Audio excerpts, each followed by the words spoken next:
Quand la forêt était encore vierge, elle ne savait pas que l'homme blanc allait un jour l'exploiter. Quand le chef était encore enfant, il ne savait pas que la junte militaire allait construire une route qui traverserait l'Amazonie.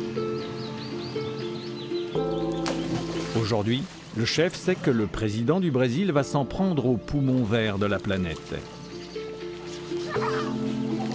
Et comme il n'en va pas uniquement de l'avenir de ses enfants et de ses petits-enfants, le chef Juarez Munduruku est devenu le défenseur de la forêt tropicale. Ce qui se passe aujourd'hui aura des conséquences, des répercussions sur tous les hommes de notre planète. Nous sommes tous concernés, et pas seulement les indigènes. Tous les hommes sont concernés. Concernés par cette ruée vers l'or, par la déforestation, par ces routes. L'eau devient de plus en plus polluée.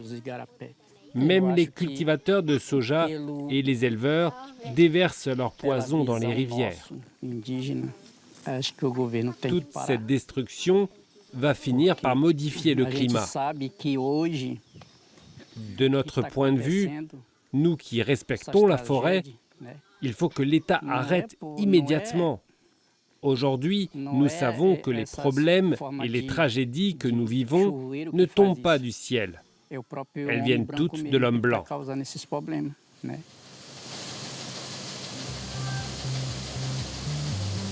Aujourd'hui, le constat est simple. 8000 km² de forêt tropicale disparaissent chaque année. C'est 3 fois la superficie du Luxembourg. On défriche à grande échelle pour cultiver du soja et produire des agrocarburants.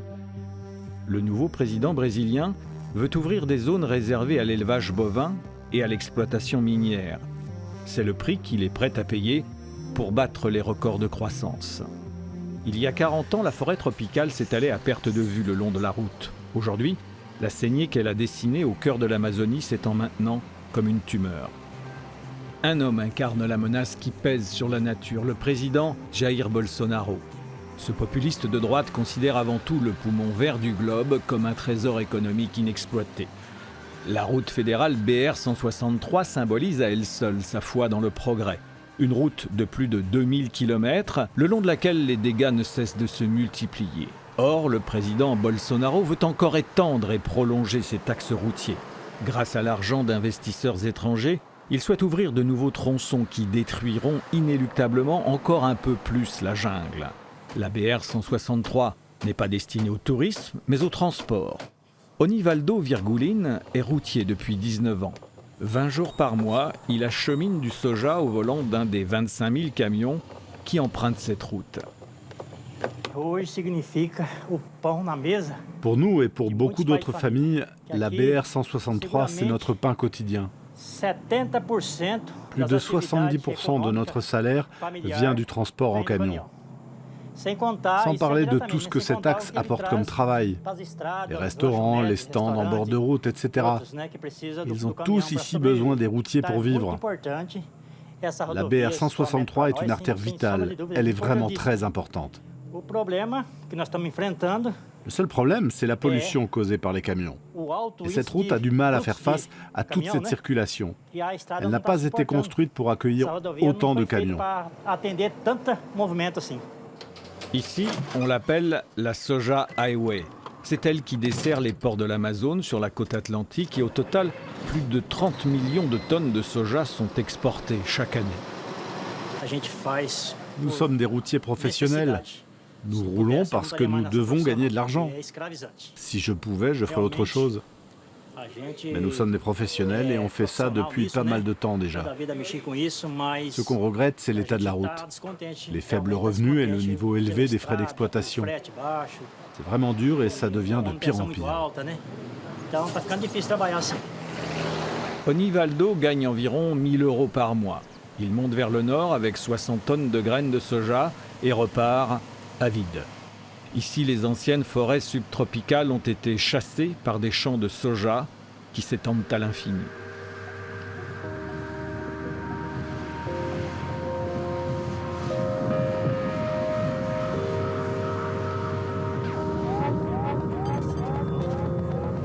À la saison des récoltes, le rendement s'élève en moyenne à 5 tonnes de soja par hectare. Mais à ce rythme, au bout de 5 à 10 ans, trop sollicité, le sol s'épuise et nécessite l'emploi d'engrais chimiques. Marcus Joris exploite ici 20 000 hectares. La BR 163 nous est indispensable, dans la mesure où c'est le seul axe de circulation qui traverse le Mato Grosso et l'État fédéral de Pará. C'est le seul chemin existant pour acheminer le fret. Malheureusement, nous savons bien que le transport routier est très cher. Il nous faudrait un autre moyen de transport. Par exemple, une liaison ferroviaire.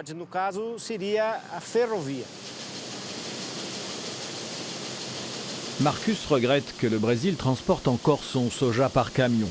Comme le président Bolsonaro, pour qui il a voté, il aimerait bien que l'on investisse dans des infrastructures plus modernes.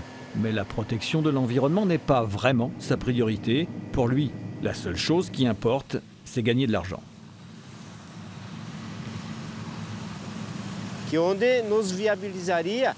Aujourd'hui, nos frais de transport se montent à 100 $ la tonne.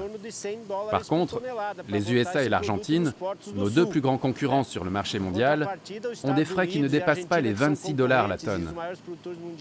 Nous, on accuse des pertes. Et ces frais supplémentaires, ça vient du transport par la route.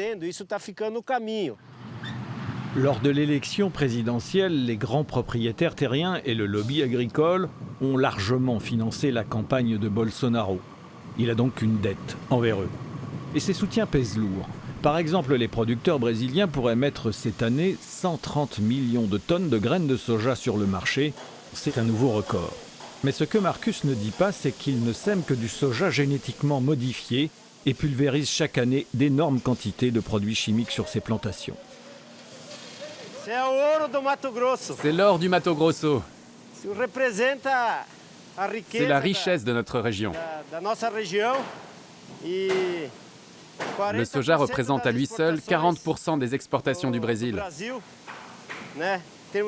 Ça vous donne une idée de l'importance de cette graine pour notre pays. C'est aussi pour ça qu'il est primordial que la BR 163 soit vraiment terminée et goudronnée sur toute sa longueur. C'est la condition pour rester concurrentiel sur le marché mondial. C'est ce qui rend notre travail rentable. J'espère que l'État aura compris l'importance de cet enjeu. Vital pour la balance commerciale brésilienne, le soja, une fois exporté, sert essentiellement à l'alimentation du bétail. Un plan gouvernemental aujourd'hui prévoit de tripler les surfaces de soja car le pays, déjà fortement endetté, a cruellement besoin de devises.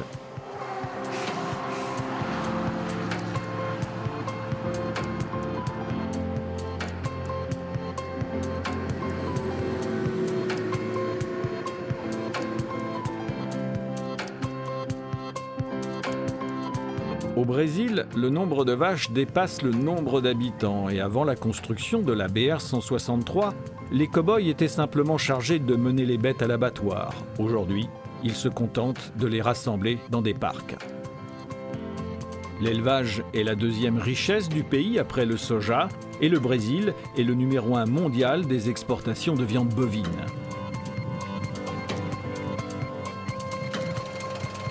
L'exploitation Passo do Lobo est à 1 heure de route à l'est de la BR 163. C'est Vitor Gabriel qui la dirige.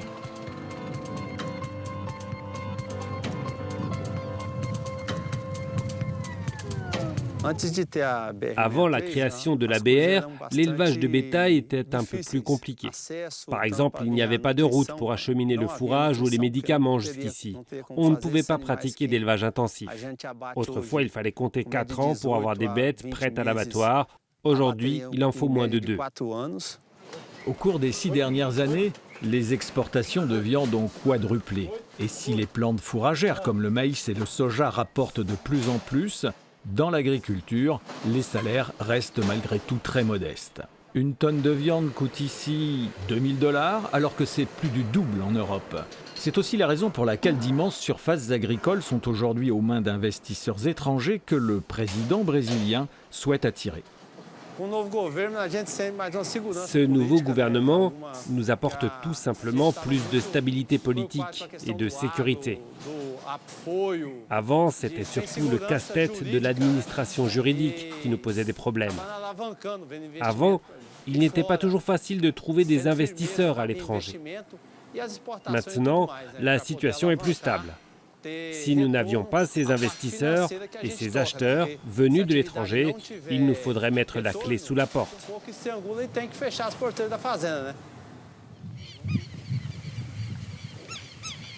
Un tiers de la viande bovine vendue dans le monde provient aujourd'hui du Brésil.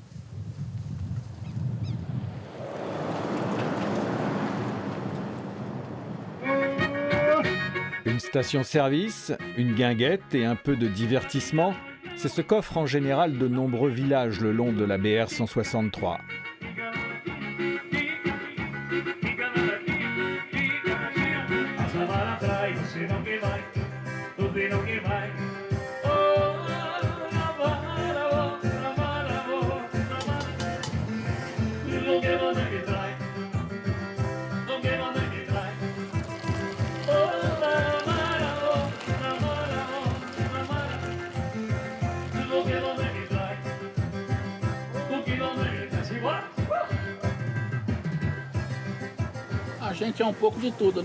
On doit savoir faire un peu de tout. Un peu de mécanique, un peu de cuisine, un peu de tout. La vie au Brésil n'est pas simple, mais pas difficile non plus. Pour quelqu'un qui cherche du travail et veut s'en sortir, il y a de quoi faire. Je vis plus de 60 jours d'affilée loin de chez moi. Mais j'aime ce que je fais. C'est la vie.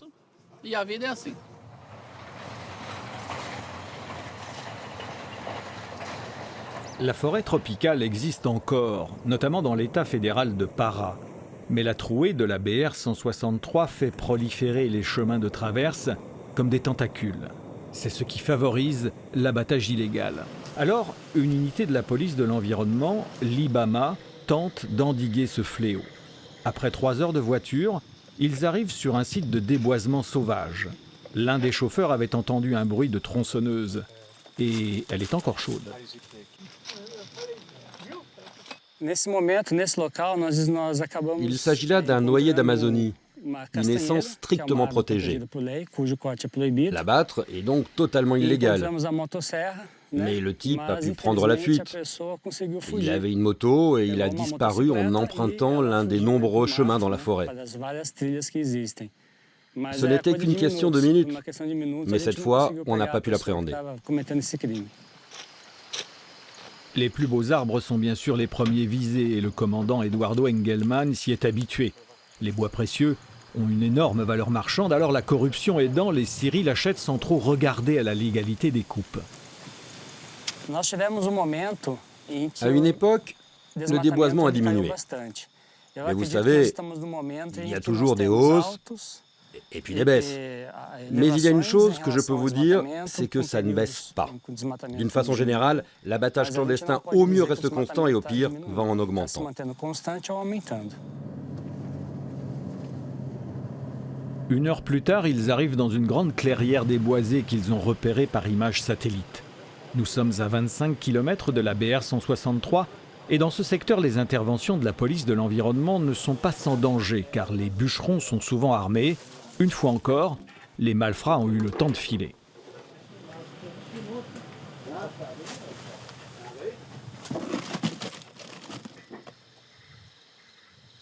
La destruction de la forêt se fait toujours en 3 étapes. D'abord, arrivent les bûcherons qui coupent les arbres qui ont le plus de valeur. Puis, viennent les éleveurs qui brûlent les arbres qui restent.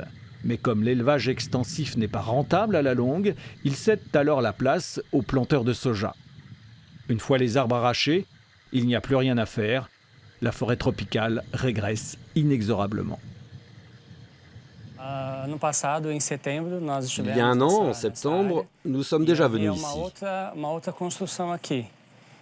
Il y avait un autre abri. Il nous faut d'abord identifier les personnes qui vivaient là et seulement ensuite on brûlera leur cabane. Avec ses 18 hommes, le commandant Eduardo est chargé de contrôler près de 140 000 km². 18 hommes pour un territoire équivalent à 3 fois la Suisse. Les quelques objets encore en état de marche qu'ils peuvent confisquer seront ensuite envoyés au dépôt de la municipalité. Bien que le président Bolsonaro répète à l'envi que la défense de l'environnement n'est pas sa priorité, Eduardo veut encore croire au sens de sa mission. Aujourd'hui, on n'a pu confisquer qu'une seule tronçonneuse, mais on sait au moins qu'elle ne sera plus utilisée. Et à la longue, en dépit de toutes les difficultés rencontrées, eh bien, on arrive quand même à des résultats. Le combat continue. Avec le temps, on complique énormément le travail des bûcherons clandestins. En tout cas, on ne va pas baisser les bras.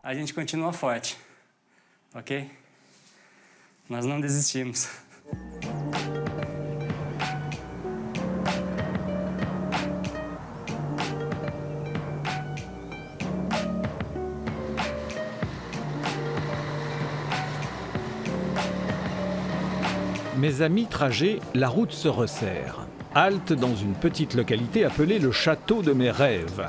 Un endroit comme des centaines d'autres, mais une halte bienvenue, car ici, les repas sont bon marché, diesel et filles de joie.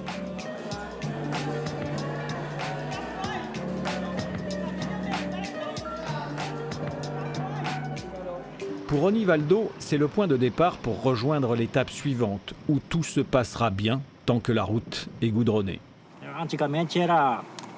Autrefois, c'était un repère de chercheurs d'or. Les chercheurs d'or, il y en a toujours beaucoup par ici. Mais ils sont supplantés par les éleveurs. C'est comme ça que la région se transforme et change de visage.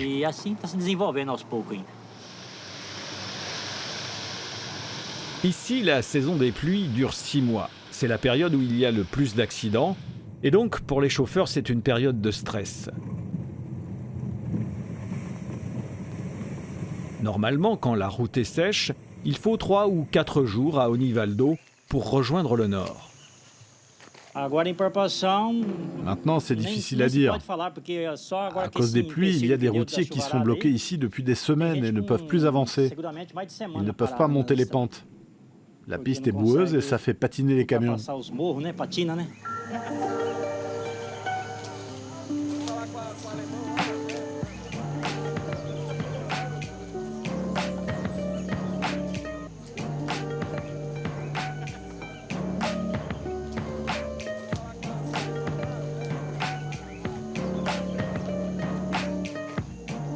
Quand les pluies sont trop fortes, les militaires arrêtent les camions pour éviter les accidents. Cette fois, le bouchon s'étire sur 40 km.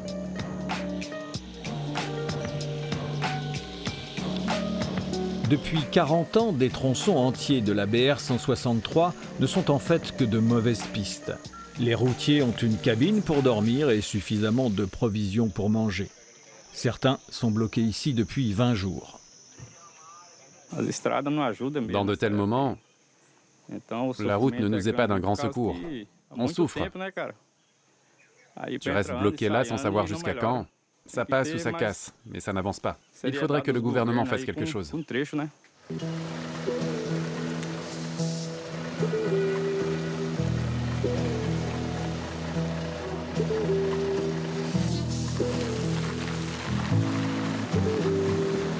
Alors, le gouvernement a missionné l'armée pour tracter les camions jusqu'en haut de la pente.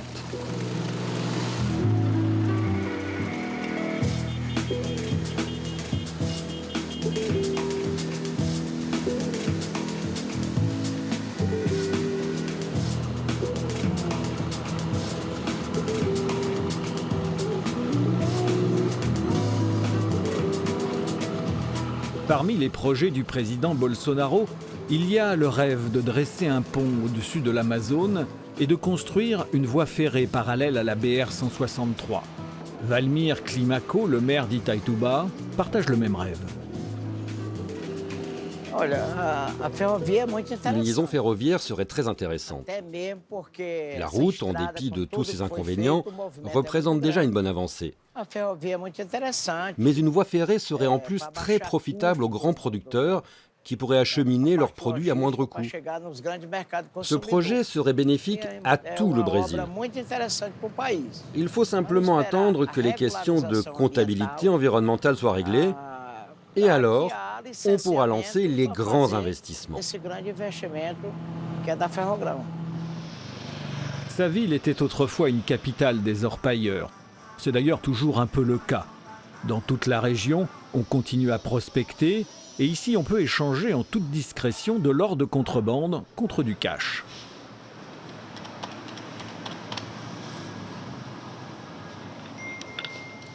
Au-delà du fleuve, s'étend maintenant la forêt humide et quasi intacte sur 750 km. Le maire et son président aimeraient l'exploiter en attirant les investisseurs, mais il faudrait pour cela prolonger au nord la BR 163.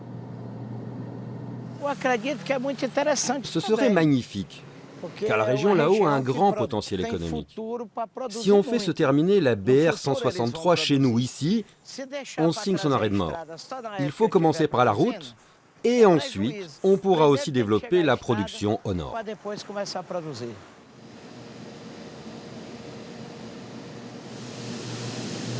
Le plan du président se résume en une phrase: booster la productivité de l'économie brésilienne. Avec toujours plus de soja, toujours plus de déforestation, plus de routes, plus de chemins de fer, et puis un pont enjambant l'Amazone.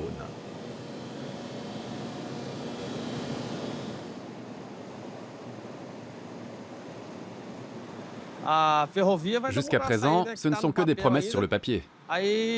Ça va encore durer un certain temps avant que les hommes politiques prennent vraiment une décision. Pour ma part, j'espère que ça va durer longtemps. Quelque part, au bout de la BR 163, on ne sait finalement quel nom lui donner, artère vitale du progrès ou autoroute vers l'enfer. Je me dis qu'il y a beaucoup de gens qui sont opposés à cette route. Ils disent qu'elle participe à la destruction de l'environnement. Pour d'autres, cette BR 163 est la marque du progrès. Qu'est-ce que vous voulez que je vous dise? Pour moi, elle participe à la destruction de l'environnement. Et même, pour moi, elle est la destruction. Je ne vois pas ici où est le progrès.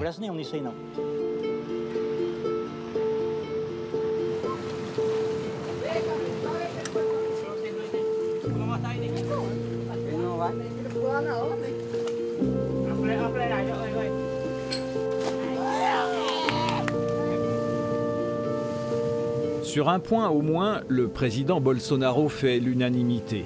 Il est devenu l'ennemi numéro 1 des chefs indigènes parce qu'il veut ouvrir leur territoire protégé à l'exploitation économique.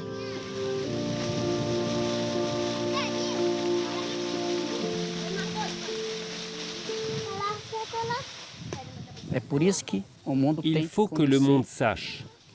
Il faut qu'il empêche ce nouveau gouvernement de continuer son entreprise de destruction. Notre planète tout entière est au bord d'une indigestion de pollution. Il n'y a plus aucun moyen d'arrêter cette destruction de l'environnement sur notre planète. Un jour, nous serons tous asphyxiés par notre propre pollution.